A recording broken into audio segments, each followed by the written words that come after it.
Good morning sir. Good morning boss. কিরে আজকে তোরা দুজন, ওরা সবাই কোথায়? হ্যালো, তোর আজ লেট হলো কেন? স্যার একটি বয়স্ক লোককে রাস্তা পার করে দিচ্ছিলাম। ঘেটু, তাহলে তোর লেট হলো কেন? স্যার আমরা দুজনে মিলে ওই বয়স্ক লোকটিকে রাস্তা পার করিয়ে আসলাম। একজন বয়স্ক লোককে রাস্তা পার করতে 1 ঘন্টা লাগে? আমাকে কি তুই শেখাতে এসেছিস? স্যার উনি কিছুতেই রাস্তা পার হইতে চাইছিলেন না। সে কি রে, সেটা আবার কেমন? স্যার ওই লোকটি বলছিল আমি রাস্তার ওপারে যাব না, আমার বাড়ি রাস্তার এপারেই, আমার রাস্তা পার হবার কোনো প্রয়োজনই নেই।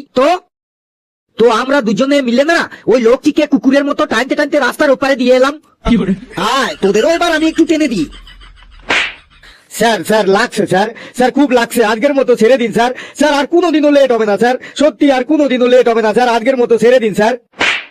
স্যার ছেড়ে দিন স্যার, আর হবে না স্যার। যা জায়গায় গিয়ে দাঁড়িয়ে থাক, ভাগ এখান থেকে। পেঁচি আর হাবলু বস, ওরা দাঁড়িয়ে থাক। May I come in sir? বাহ কালু, তোরও লেট? স্যার আমি স্বপ্নে ভারত আর পাকিস্তানের মধ্যে স্যার ক্রিকেট ম্যাচ দেখছিলাম।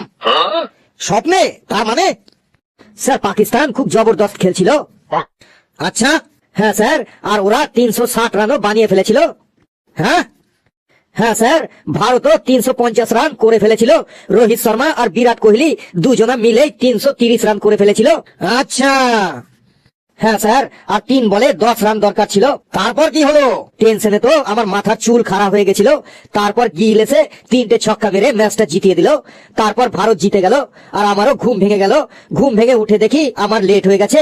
তারপর আবার আমি ঘুমিয়ে পড়লাম ম্যান অফ দ্য ম্যাচ কে হয় সেটা দেখার জন্য। আচ্ছা, তাহলে তুই প্রাইজ ডিস্ট্রিবিউশন দেখার জন্য লেট করে এসেছিস, তাই তো? হ্যাঁ স্যার, তার জন্যই লেট হয়ে গেছে। আয় তুই এইদিকে আয়, তুই আমার কাছ থেকে আজকে প্রাইজ পাবি। আয় নে প্রাইজ নে। স্যার ছেড়ে দিন স্যার, আর স্বপ্নে কখনো খেলা দেখবো না স্যার, ছেড়ে দিন স্যার। যা জায়গায় গিয়ে দাঁড়া, ভাগ। আবার কি দেখছিস, ভাগ।